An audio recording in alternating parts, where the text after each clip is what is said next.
Part of my trauma was I'm wiring. I don't have defenses. I couldn't scapegoat. I couldn't third party it. I just had to full on take my blind spots and just continue navigating, knowing my brain could just shut off and I do stupid shit. I still have that fear. I don't have the comfort of, oh, I can dissociate and then I want to stop dissociating. Think about the alternative. You don't have the option to dissociate. You just get to see everything crumble in front of your face. All the stuff you memorized, everything, you just forget it. It's just, you see yourself regress and you just walk into danger.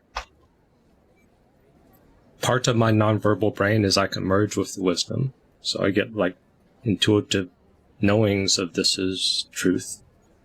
So I spot bullshit from teachers. I spot their limitations. I sense out their blind spots. Because I'm obsessed about blind spots, because my blind spot was put in my face, and that's my existence post the trauma.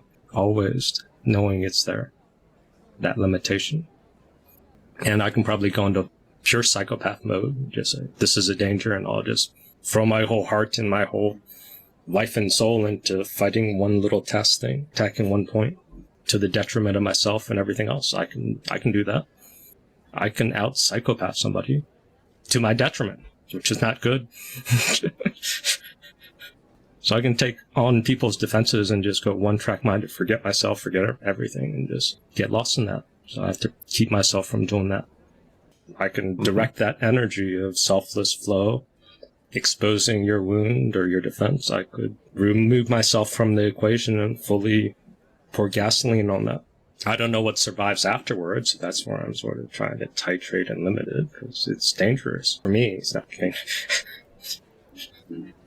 Part of my trauma was I'm wiring. I don't have defenses. I don't have defenses. I don't have defenses.